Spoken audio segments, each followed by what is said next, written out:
Welcome, Jack Ma. Thank you. Thank you. Thank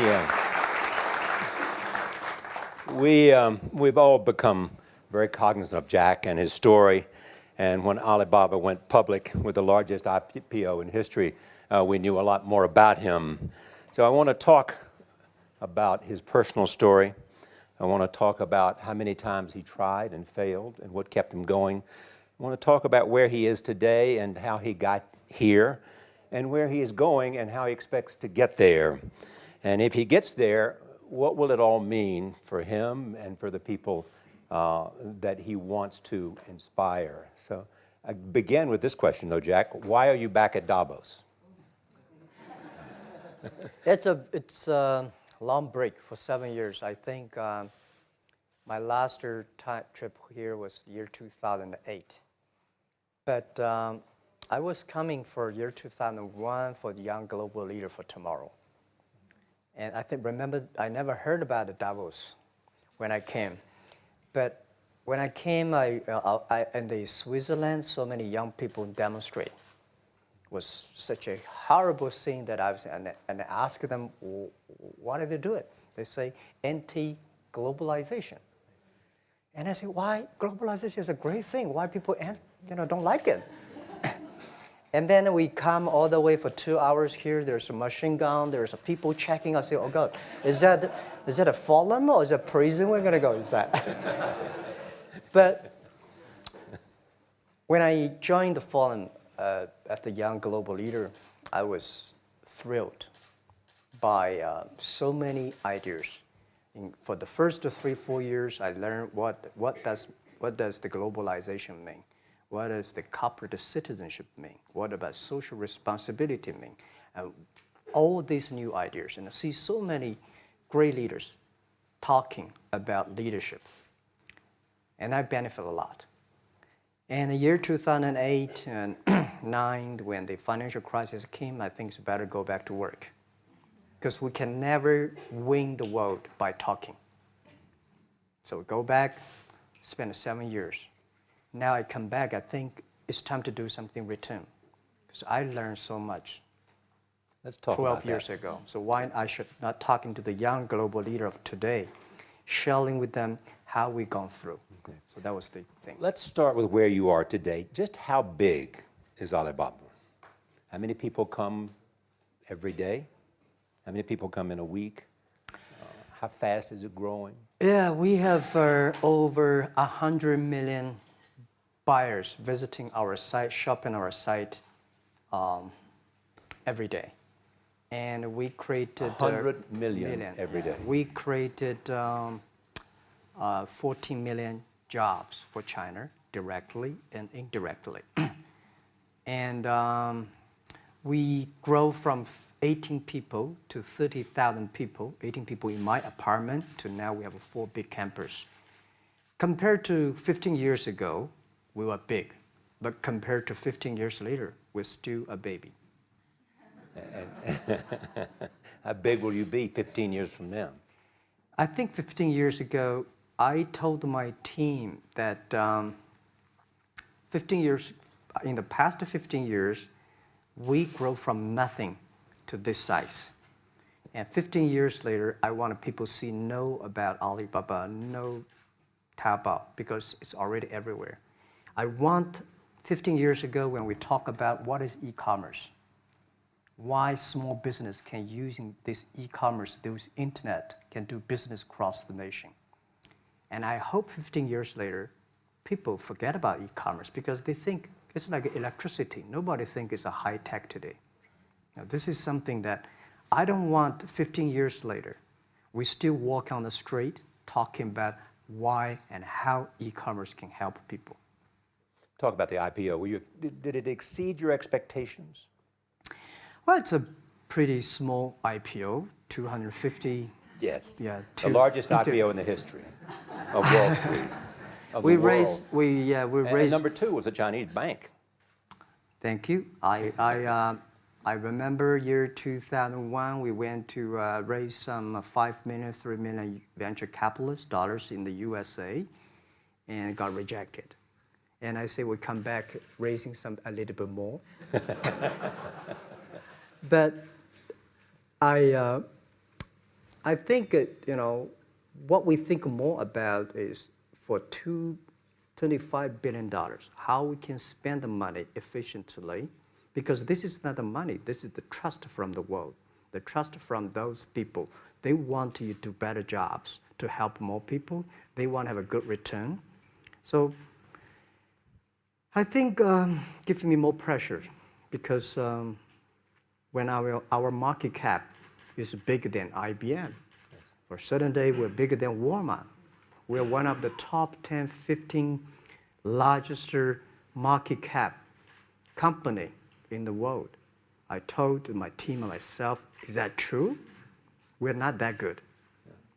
Because years ago, people say, Alibaba model is terrible.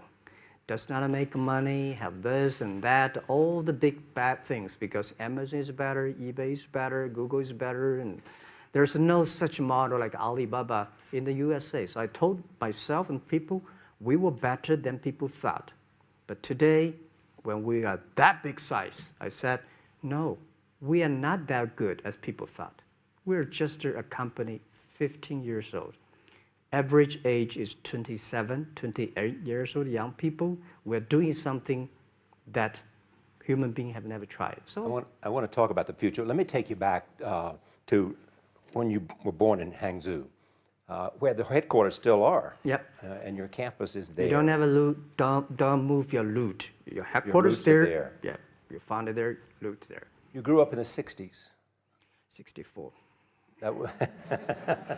Born in 64. That was the time of the Cultural Revolution. Yeah, it was the end of the Cultural Revolution. It was, well, my grandfather was a tiny landlord, was considered, after liberation, was considered to be a bad guy. So I know how tough it was when I was a kid. You tried to get into 3 colleges. Mm-hmm. Each time they rejected you. No, I tried. There is an examination that young people, if you want to go to university, you have to take the examinations. So I failed 3 times. Right. But a lot of fail. I failed for funny things that I failed a key primary school test for 2 times. And I failed 3 times for the middle schools. And you will never believe in Hangzhou, my city, there's only 1 middle school that lasts only 1 year. It was changed from primary school to middle school because our graduates of our school, no middle school accept us because we were too bad. Yeah. They would become a middle school. What effect did it have, though, being rejected? Well, I think we have to get used to it. We're not that good. Even today, we still have a lot of people reject us. I think when I graduated from universities, and before I, for 3 years, I tried to fill in the universities.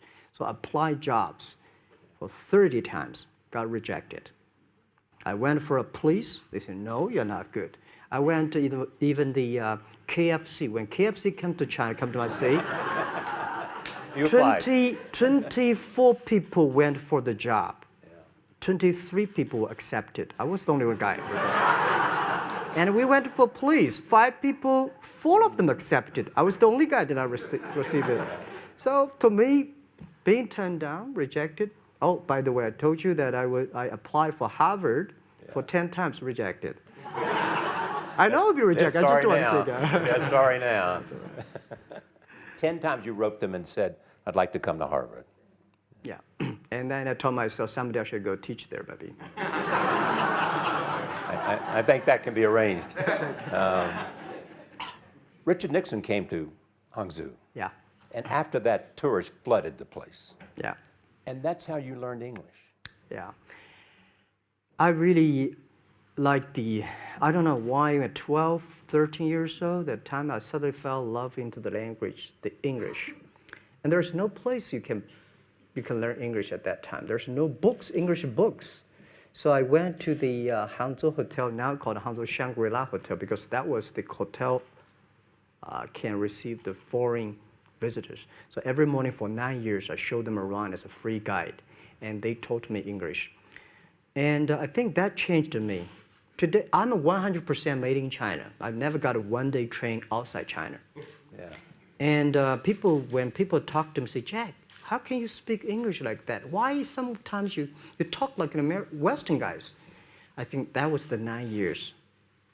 These Western tourists opened my mind because everything they told me are so different from the things I learned from the schools and from my parents. So now I have a habit. Whatever I see, whatever I read, I use my mind. Think about for 2 minutes. Is that how Ma Jun became Jack Ma? Actually, Jack, the name was given by a lady in tennis. She's a tourist. She came here and she said, came to Hangzhou. We become a pen friends. Ma Ring is so difficult to pronounce. So she said, do you have an English name? I said, don't. So can you give me an English name? She said, okay. She said, my father called it Jack. My husband called Jack. What do you think about Jack? I said, good. So I've been using that for that many years. Yeah. First visit to America, 1995? 1995, yeah. I would come here for a project helping the local government to building up a highway. And you tried the internet. I tried the internet in Seattle. And in a building called the USA Bank. I don't know whether the USA Bank is still there or not, but it's a building. And my friend opened a small office, which is like only 10% bigger than this room. And there are a lot of computers in there. And he said, Jack, this is internet. I asked, what is internet? He said, search whatever you want. At that time, they used Mosaic, very slow, right? Yeah. And I said, I don't use it. I don't want to type because computer is so expensive in China. If I destroy it, yes, I cannot pay. He said, just to search it. So I searched the first word, beer. I don't know why, because it's easy to spell, baby. And I see beers from Germany, beers from USA, beers from Japan, but there's no beer from China. And I say, okay, type the second word is China. No data. Nothing. Nothing. And I said, 1995. 1995, no data about China. So I talked to my friend, why not make something about China? So we made a small, very ugly looking page called China. It's something like I did a translation agency, we listed on there. It was so shocking. We launched at 9:40 in the morning. 12:30, I got a phone call from my friend. He said, Jack, you got 5 emails. I said, what is email? And they say, these are the things. So people so excited. Where are you? This is the first time I see a Chinese website on that. How can we can we do something together? So I think this is something interesting. So we should do it. Why did you call it Alibaba? Alibaba? Well, when I started, I think internet is global. We should have a global name. And a name that, interesting, like at that time, the best name is Yahoo. Right? So I've been thinking for many days, suddenly think Alibaba is a good name. So I happened to be in San Francisco that day. I did have a lunch, and the waitress came. I asked her, do you know about Alibaba? She said, yes. I said, what is Alibaba? She said, Open Sesame. Good. So I went on the street, asked about 10, 20 people. They all know about Alibaba, 40 Thieves, and Open Sesame. And I think this is a good name. And start with A. Whatever you talk about, Alibaba is always top. You have said before that in creating Alibaba, you had to create trust. Yep. Because people in China were used to face-to-face. Yeah. How did you create trust? I think because we started about doing business on internet. I don't know you, you don't know me. So how can you do things online unless you have trust? So for e-commerce, the most important thing was trust. I think when I first went to USA for raising money, talk to the venture capitalists, a lot of people say, oh, Jack, no. China doing business by the guanxi. How can you do business on internet? And I know that without the trust system, the credit system, it's impossible to do business. So in the past 14 years, everything we do is trying to build up the trust system, the record system. Well, Charlie, I'm so proud today when I talk to the young. Today in China and in the world, people don't trust each other. The government and people and media and everybody think, this guy's cheating. But because of e-commerce, we finish 60 million transactions every day. People don't know each other. I don't know you, I send products to you. You don't know me, you wire the money to me. And I don't know you, I give a person a package, I don't know him. He took something to cross the ocean, cross the river, and send. This is the trust. We have at least 60 million trust happening every day. But you created it by creating an escrow account in the beginning. Yep. And so you keep the money until they got the product. Yeah.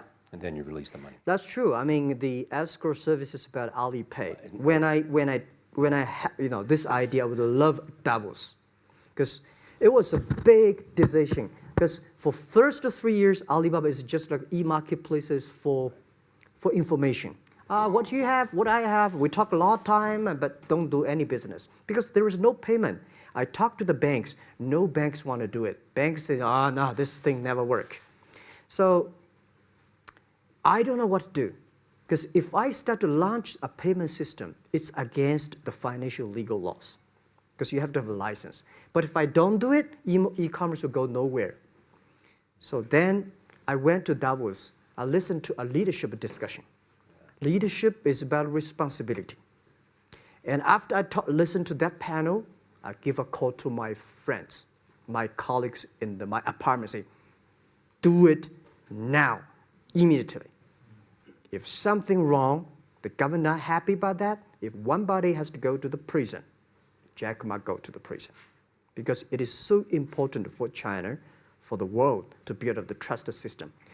And if you did not do it, I said, and do not do it properly, stealing money, money wash, no trust record, I send you to the prison. So that was the thing. And people don't like it. So many people I talked to at that time for Alipay, they say, this is the stupidest idea you have ever got. But I say, I don't wear the stupid clever as long as people use it. Now we have 800 million people using this Alipay. Stupid things, if you do it, is better. Alipay is a privately held thing. It's not part of Alibaba. No, it's a private. Let me talk about money for a second. Yeah. You have never gotten money from the Chinese government? No. None. I want it at the beginning, and later I don't want it, because I think if the company always think about picking money from out of the government pockets, that company is rubbish. Think about how can you make money from the customers and market and then help customers succeed. That's our philosophy. No money from Chinese banks? No. No. I at that time I want, and now they want to give me, I don't want it. Yeah. All right. Your relationship with the government. Mm-hmm. Yeah. What's your relationship? I mean, if they didn't, here's what some say, that you have existed in an environment that's not, they have restricted competition for you. And that's a pretty good thing to do for a private company. Yeah. I think the relationship with the government for us is very interesting. For the first 5 years, because I've been working as a part-time jobber for a government organization called Ministry of Foreign Trade, 1997, for 14 months. And I learned that you should never rely on government organization to do e-commerce. And I started a business. I told my people and team, in love with the government, but don't marry them. Yes. Respect them. And a lot of people say, well, government officers talking about internet, the censorship and this, that, and they worry about. I think it's the opportunity, it's a responsibility talking to them, tell them how internet can help. So you tell them we create jobs. Oh yeah, I think a lot of people debate and fight against them. And in the first 12 years, anybody come to my office, I sit down talking to them, how we can help economy, how we can create jobs, why China will improve by the internet. I think because internet that time is new to any government. And if you convince somebody, and you have the chance. So today I'm very talkative. That probably this is why I talk to so many people. So, I mean, if the government comes to you and asks you to do something for them. Normally, when government comes say, Jack, can you do this project? I say no. I say no. I can introduce some friends who are interested in doing that for you. But if they continue to want me to do it, I say, okay, I do it, but I don't charge. I hope next time don't come to me again. But recently, we help some government organizations do it. For example, every Spring Festival, the train ticket is so difficult. Hundreds and thousands of farmers work in the cities. In the Spring Festival, they go to the hometown. But when they order tickets on the other way, the whole system crashed for 5 years. So I told my young people, go support them. Don't charge anything. Because I don't want to see millions of farmers go back to city and they cannot buy the tickets. So it's something that it's not for money. It's something it's not for the government. It's for the millions of people. They can buy tickets in the snowy night and they don't have to wait. They just use mobile phone, online, they get ticket. One way stop along the route to where you are in that big IPO was Yahoo. Jerry Yang gave you invested $1 billion. Yeah. $1 billion. Yeah. It turned out to be a pretty good investment for Yahoo. Yeah. But one time after another, you raised this money on your own outside of China with investors.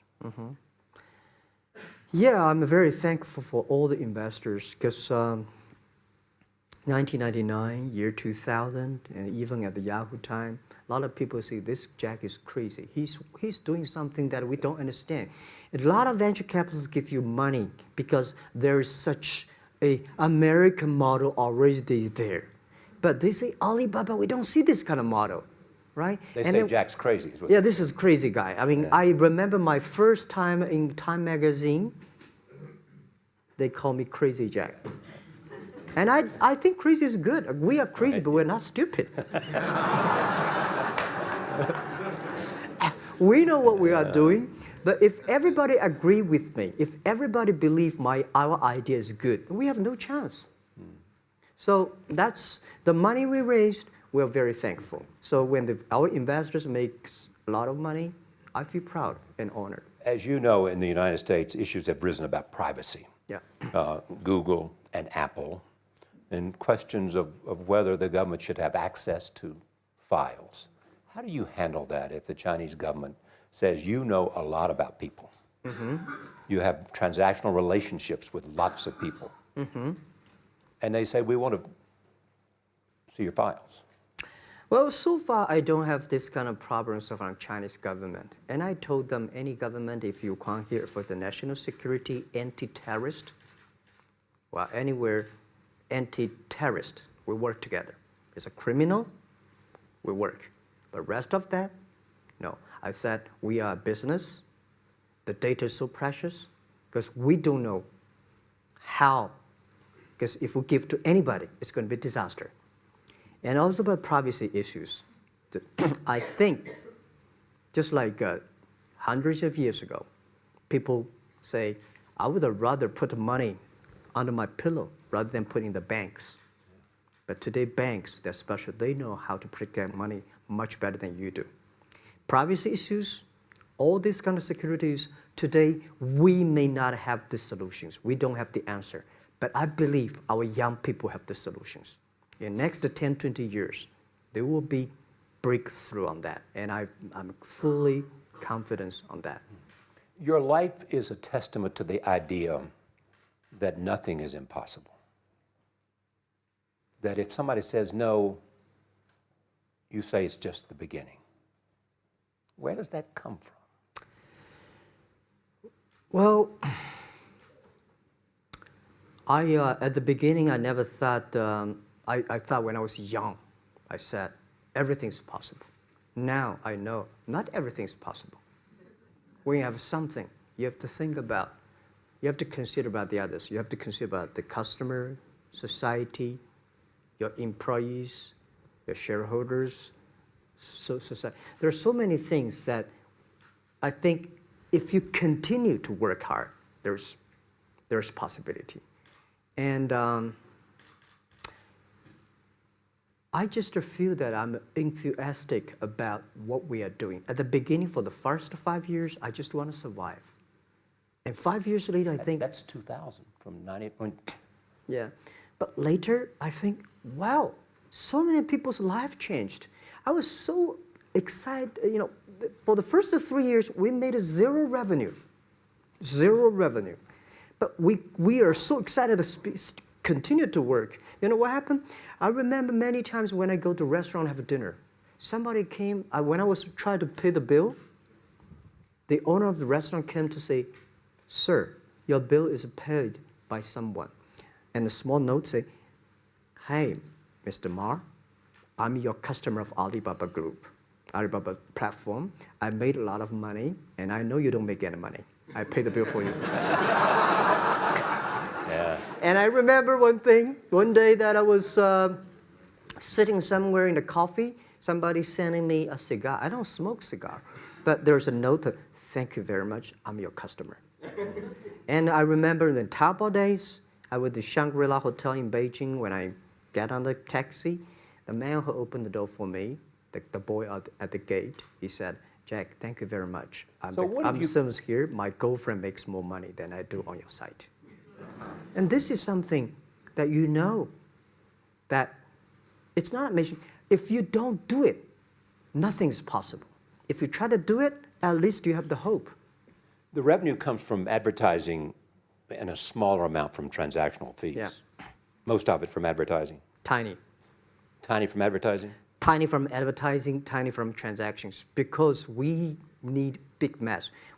Now we have more than 10 million small business power sellers selling our site to everywhere. So the transactions we have is second after Walmart. So tiny. Second after Walmart. Yeah, tiny of the of the money already make us big. So, you know, second after Walmart. I remember one of the senior management of Walmart guys came to Hangzhou 5 years ago. He said, "Jack, you know, you did a great job," and blah, blah, blah. So I said, "Maybe in 10 years we'll be bigger than Walmart." He said, "Young man, you have a good hope." So we said, "Make a bet. I think in 10 years we'll be bigger than Walmart on the sales." Because if you want to have 10,000 new customers, you have to build a new warehouse and this, that. For me, 2 servers. What's your market cap versus Walmart today? I don't know, but I don't maybe either. It's close. I think so. Maybe we should check later. All right. Yeah. So where are you going? What does Jack want?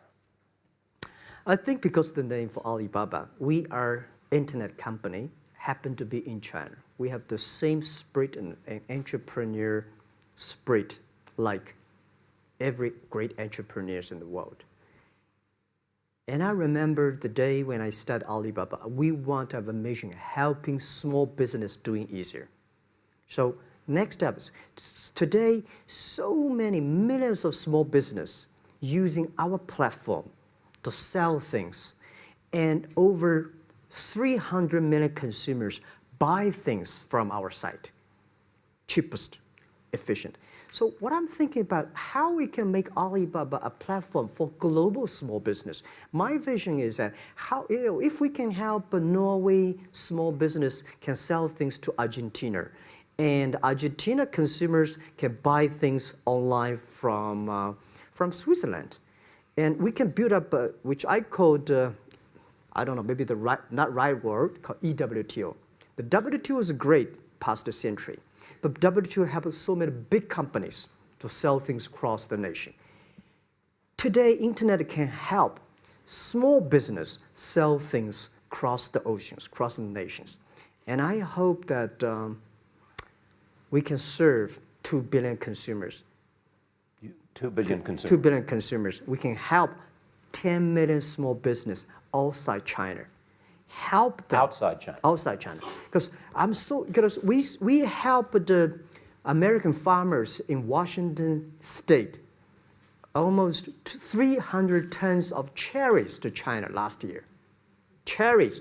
Before we sell, the ambassador of USA came to me and said, Jack, can you help us selling cherries? In China. I said, what cherries and the fruits?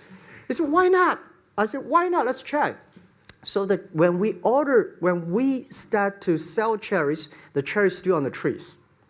So we start a pre-order, 80,000 families order cherries online. So we pick up the cherries and ship into China. Within 48 hours, we sell the cherries. The consumers are so happy. But we got a lot of letters complaint after 3 days. They say, why only 100 tons? Why we should not get more? So we sell, 2 months ago, we helped the Costco. We sold 300 tons of nuts to China. So I'm thinking about if we can sell, we're also selling Alaska seafood to China. So if we can sell seafood, if we can sell the cherries, why we cannot help American and European small business selling things to China consumers? China needs that. So this is what I want to do is that 2 billion consumers, China, Asia, developing nations, how we can let them buy things globally. Alibaba rode with the millions of people that went from poverty to the middle class in China. I mean, you were right there growing as they grew and increased. When you look at the international markets, you're doing well in Russia? Yeah. How well? We do pretty good in Russia, and we do also pretty good in Brazil. In Brazil? Russia, I think now I don't know, we are if not the number 1, we're the number 2 or number 3 largest. E-commerce. E-commerce. I remember last year we had a campaign. The campaign is that a lot of Russian girls and boys want to buy things from China. You know how many days a Russian girl placed an order and received the products from China? 2 years ago, 4 months. Even that, people are so happy about all the thing. And last year, the campaign, within 1 week, we crashed the whole logistics system of Russia. All right. You were also seen in Hollywood. Yeah. What are you doing in Hollywood? Well, I like the Hollywood innovation at the digital background. I learned so much about the Hollywood movies, especially the Forrest Gump. You love Forrest Gump. I love Forrest Gump. Well, why do you like him? Simple. Never give up. Never give up. People thinking he's dumb, but he knows what he's doing. And I was very depressed the day, year 2002 or 3 in the States, when a bit earlier than that. I was very depressed when I could not find out a way for the internet. And then I watched the movie in my friend's home, Forrest Gump. When I see him, I think, this is the guy we should learn from. Believe what you're doing, love it, whether people like it, don't like it, be simple. And like the word, life is like a box of chocolate. You never know what you can get, right? I never know I would be here talking to you and talking to Charlie Rose. I never know. But today I made it. I told my people in my apartment 15 years ago, guys, we have to work hard, not for ourselves. If we can be successful, 80% of the young people in China can be successful. We don't have a rich father, powerful uncle. We don't have $1 from bank, 1 cent from government. Just work as a team. So what do you worry about? I worry about it today. Young people, a lot of young people lose hope, lose vision, and start to complain. Because we also have the same period. Because when it's not a good feeling being rejected by so many people.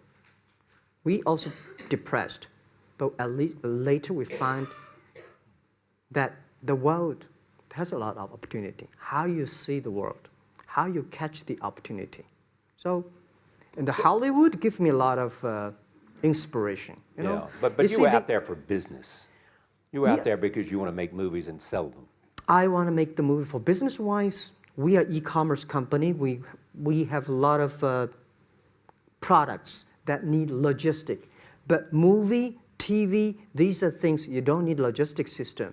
And movie probably is the best product that can help Chinese young people to understand. Because one thing I told the Chinese people, my friends, in American movie, all the heroes at the beginning, they look like a bad guy.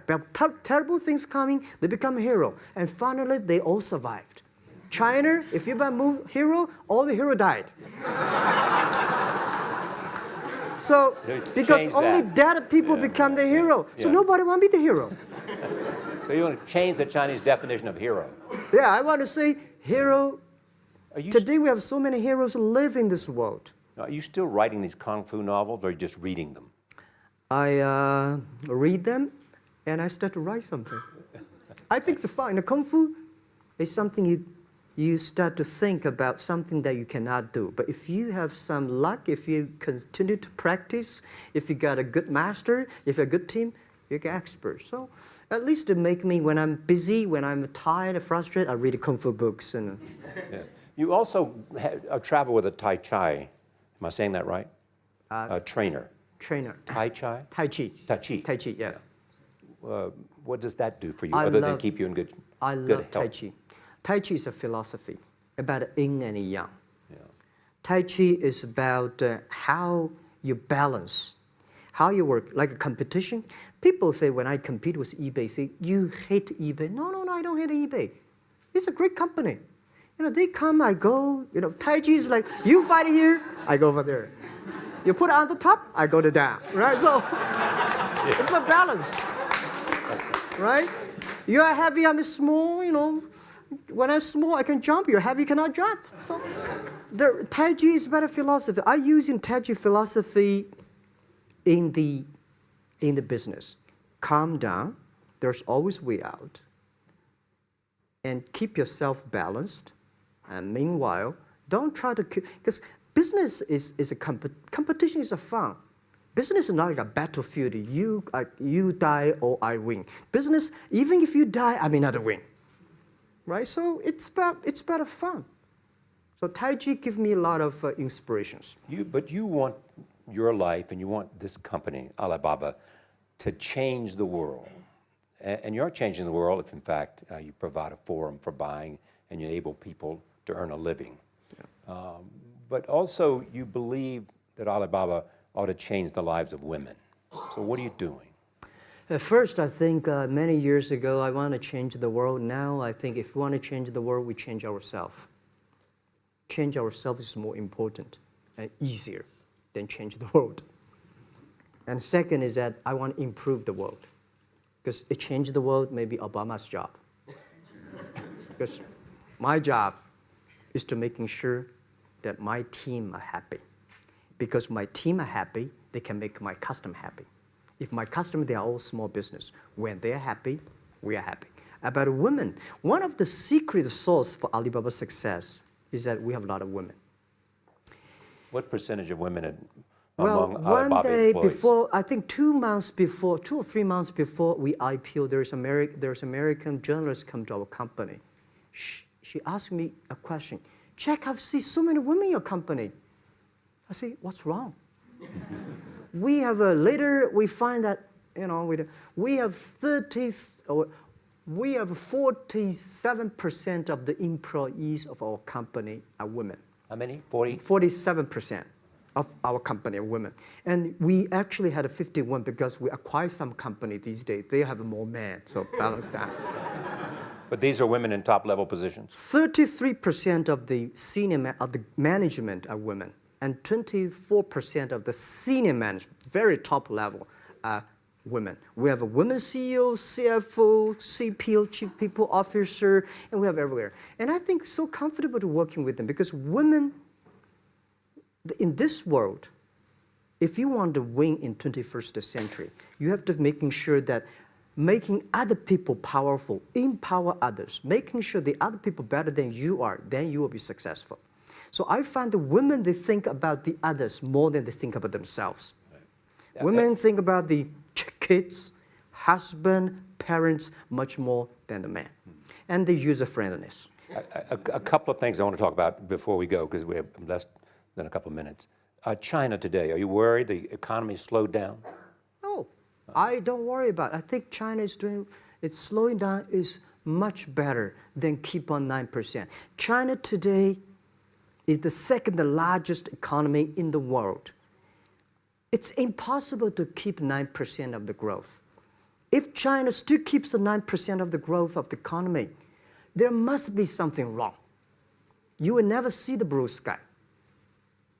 And you will never see the quality. China should pay attention to the quality of the economy. China should not. So if we have a lot of influence, like Hollywood movies, things, and we have sports and these things in the GDP, will be much better. So I think, just like a human growth, this body can never grow. Certain time, the slow of growth of a body is slow, but you should grow your mind, grow your culture, grow your value, grow your wisdom. I think China is moving to that direction. And you saw Modi in India? Pardon? Did you see Modi in India? Not yet. I'm looking forward to that. So you'll go to India. Yeah. Finally, there's this. You're one of the world's richest people. Your company is one of the world's richest companies. What do you want beyond Alibaba? Well, about richest people, I was really not happy in the past 3 months when people say Jack Ma is the richest people of China. Global celebrity, they said. No, I'm not. When I started the business, you are. I never thought, because how many? Yeah, maybe I am. Not, but I think 15 years ago, in my apartment, my wife was at that time one of the 18 founders. I asked her, "Do you want your husband to be a rich person?" I never said rich person in China, rich person in Hangzhou, or you want your husband to be a respected person. She said, "Of course, respected." Because she never believed, and I don't believe we'll be rich people. We just want to survive. But I believe when you have $1 million, that's your money. When you have $20 million, you start to have a problem. You worry about inflation, which stock to buy and this, that, had to come. When you have $1 billion, that's not your money. That's the trust society gives on you. They believe you can manage the money, use the money better than the government and the others. So I think today, I have the resources, do more things. With the money we have, with the influence we have, we should spend more time on the young people. And I would say, someday I'll go back to teach, go back to school, spend time with the young people, and sharing with them what I've done. So the money is not mine. I just happily and having these resources, then I want to do a better job. Just tell them your story. Yeah, tell them the story and tell them that if Jack, I don't think in this world there are a lot of people be rejected more than 30 times. If we, the only thing we never give up, the only thing we're like a Forrest Gump, we keep on fight. We keep on change ourselves. We don't complain. Whether you were successful or not successful, I find that people, when they finish the job, if they make the mistake, if they fail, if they always complain the others, this guy will never come back. If the guy only check himself, yeah, something wrong with me here, something wrong with me there, this guy has a hope. Jack, on behalf of everybody in this audience and a television audience around the world, thank you for taking your time to be with us. Thank you. Thank you. Thank you. Thank you. Thank you. Thank you so much, Rob.